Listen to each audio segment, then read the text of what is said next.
नमस्कार मित्रांनो, स्वागत आहे तुमचं आपल्या YouTube चॅनलवर। मित्रांनो, आपल्याला PM किसान योजनेसंदर्भातची एक महत्त्वपूर्ण अशी अपडेट सांगायची आहे। मित्रांनो, आता PM किसान योजनेच्या पोर्टलवरती जे नवीन शेतकरी असणार आहेत, ज्यांचे मित्रांनो आता नवीन सातबारे तयार झाले असतील, सातबाऱ्यामध्ये फूट झाली असेल, त्यांच्या नावावरती 10 गुंठेच्या पुढे जमीन लागलेली असेल आणि त्यांचं नाव सातबाऱ्यावरती आलं असेल, तर अशा लाभार्थ्यांसाठी मित्रांनो एक आनंदाची बातमी आहे। तुमच्यासाठी आता नवीन रजिस्ट्रेशनची प्रोसेस सुरू झालेली आहे। म्हणजे आता PM किसानच्या पोर्टलवरती आता प्रधानमंत्री सन्मान निधी योजनेचे अनुदान आणि मुख्यमंत्री महासन्मान निधी योजनेचे अनुदान असे दोन्ही मिळून 12,000 रुपये वार्षिक अनुदान तुमच्या खात्यावरती जमा होऊ शकतात। त्यासाठी तुम्हाला या PM किसानच्या पोर्टलवरती फॉर्म भरावा लागणार आहे। आता मित्रांनो, हा फॉर्म कसा भरायचा याबद्दलची मी सविस्तर डिटेल पाठीमागच्या वेळेत दिलेली आहे। सेल्फ रजिस्ट्रेशन मधून तुम्ही तुमचा फॉर्म भरू शकता। त्या ठिकाणी तुम्हाला व्हेरिफिकेशनसाठी तुमच्या तहसील कार्यालयामध्ये जाऊन तुमचा व्हेरिफिकेशन होऊन तुम्हाला या पेन्शनची सुरुवात होऊ शकते। आता मित्रांनो, या पोर्टलवरती आपल्याला रजिस्ट्रेशन करण्यासाठी काय काय अटी नियम आहेत किंवा कागदपत्रे काय काय लागतील, तर सुरुवातीला मित्रांनो आपल्याला स्वतःचा सातबारा खाते उतारा लागेल, ज्याच्यावरती मित्रांनो 10 गुंठेच्या पुढे आपल्या नावावरती जमीन असल्याबाबतचा हा सातबारा असावा, ज्याच्यामध्ये आपण सामायिक क्षेत्र नसावं। जर तुमचं सामायिक क्षेत्र असेल तर त्याच्यामध्ये तुम्हाला अडचणी येऊ शकतात। तुमच्या सामायिक क्षेत्रामध्ये फक्त एकच लाभार्थी या योजनेअंतर्गतचा लाभ घेऊ शकतो। त्याच्यामुळे तुमचं जे सातबारे असतील तर या सातबाऱ्यामध्ये तुमचं स्वतःचं वैयक्तिक असं क्षेत्र असणं गरजेचं आहे। त्याचबरोबर तुमचं आधार कार्ड असेल, आधार कार्ड अपडेट असणं गरजेचं आहे। मित्रांनो, आधार कार्डला मोबाईल नंबर तुमचा लिंक असणं खूप महत्त्वाचं आहे। मोबाईल नंबर लिंक असेल तर पुढे तुम्हाला मित्रांनो कसल्याही परिस्थितीची अडचण येणार नाही। आता चालू करेल मित्रांनो, ज्या शेतकऱ्यांचे आधार कार्डला मोबाईल लिंक नाहीत तर अशा लाभार्थ्यांचे स्टेटस चेक करण्यास खूप अडचणी येत आहेत, कारण की OTP बेसवरती तुमचे संपूर्ण डिटेल या PM किसानच्या पोर्टलवरती कळत असतात। त्याच्यामुळे तुमच्या आधार कार्डला मोबाईल नंबर लिंक असणं खूप गरजेचं आहे। आता 2 नंबरला मित्रांनो तुमचं रेशन कार्ड महत्त्वाचं असणार आहे। PM किसानच्या पोर्टलवरती पहिल्यांदा तुमचं रजिस्ट्रेशन ज्यावेळेस होत होतं त्यावेळेस रेशन कार्ड मागितलं जात नव्हतं, परंतु आता तुमचं रेशन कार्ड खूप महत्त्वाचं आहे। तुमच्या रजिस्ट्रेशनच्या प्रोसेसमध्ये हे रेशन कार्ड मेन्शन करावं लागत आहे, जेणेकरून मित्रांनो तुमच्या रेशन कार्डमध्ये फक्त एकाच लाभार्थ्याला या योजनेअंतर्गतचा लाभ दिला जाणार आहे।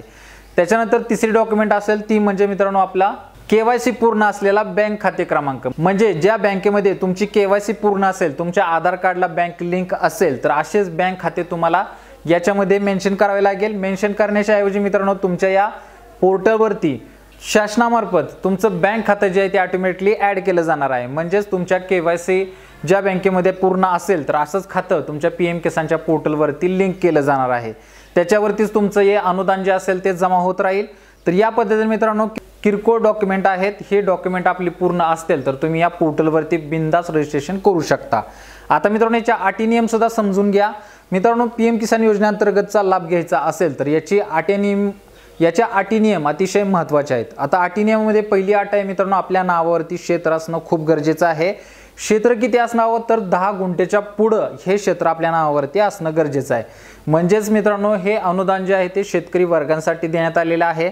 त्याच्यामुळे तुम्ही जर घर बांधणीसाठी कोणत्या ठिकाणी सातबाऱ्यामध्ये 1 गुंठा 2 गुंठा अशी जमीन घेतली असेल आणि तुमचं नाव सातबाऱ्यावरती येत असेल तर तुम्ही या योजनेअंतर्गत पात्र ठरू शकत नाही, कारण की हे अनुदान शेतकऱ्यांना आहे, शेती खर्चासाठी दिलं जातं। जर 1 गुंठा 2 गुंठा तुमच्या जवळ असेल तर याच्यामध्ये तुम्ही शेती करू शकत नाही, याचा असा अर्थ होतो। त्याच्यामुळे शासनाकडून याला अटी नियम देण्यात आलेले आहेत की तुमचं 10 गुंठेच्या पुढे जर क्षेत्र असेल तरच तुम्ही या योजनेअंतर्गत सहभाग घेऊ शकता। त्याच्यानंतर पुढे आहे मित्रांनो, याच्यामध्ये तुम्ही कोणत्याही संस्थेचे संस्थापक नसावेत, कोणते आमदार खासदार नसावेत किंवा कोणत्याही सरकारी शाखेमध्ये कामाला नसावे। जर तुम्ही सरकारी शाखेमध्ये कामाला असाल तर तुम्ही चतुर्थ श्रेणीत असणं गरजेचं आहे आणि तुम्हाला पेन्शन जी आहे ती 10,000च्या पुढे नसावी। 10,000च्या आतमध्ये जर पेन्शन असेल तर तुम्ही नक्कीच या योजनेमध्ये सुद्धा सहभाग घेऊ शकता। त्याचबरोबर मित्रांनो, घरातील फक्त एकच व्यक्ती या योजनेअंतर्गत सहभाग घेऊ शकता। सातबारा सामायिक असेल तर फक्त एकाच लाभार्थ्याने याच्यामध्ये फॉर्म भरायचा आहे। जर तुम्ही डॉक्टर इंजिनियर असाल तर तुम्ही सुद्धा याच्यामध्ये पात्र ठरणार नाही, तुम्ही याच्यामध्ये सहभाग घ्यायचा नाही। तर या पद्धतीने मित्रांनो काही ठराविक अटी आणि नियम आहेत। याबद्दलची अधिक माहिती पाहिजे असेल, जाणून घ्यायची असेल तर तुम्ही आपल्या तहसील कार्यालयामध्ये जाऊन संबंधित PM किसानच्या पोर्टल विभागाला जाऊन भेटू शकता। त्या ठिकाणी तुम्हाला याबद्दलची आणखी सविस्तर डिटेल मिळू शकते। त्याचबरोबर तुम्हाला काही अडचण असेल तर आपल्या कमेंट बॉक्समध्ये नक्की कमेंट करा, जेणेकरून त्याच्यावरती आपल्याला समाधानकारक असं उत्तर तुम्हाला देता येईल। तर मित्रांनो, चालू घडलेला अतिशय महत्त्वाची अपडेट आहे. नवीन शेतकरी असाल तर आपल्या पोर्टलवरती जाऊन पीएम किसानच्या पोर्टलवरती जाऊन नक्की फॉर्म भरा, जेणेकरून तुम्ही या योजनेमध्ये सहभाग होऊन या पीएम किसान योजनेचं आणि मुख्यमंत्री मानधन निधी योजनेचं दोन्ही अनुदान तुमच्या बँक खात्यामध्ये जमा होऊ शकतं. तर मित्रांनो, आजच्यासाठी एवढंच असणार आहे. नवीन शेतकरी असतील त्यांनी लवकरात लवकर फॉर्म भरा. भेटू पुढच्या व्हिडिओमध्ये नवीन अपडेटसह, नवीन माहितीसह. तोपर्यंत धन्यवाद.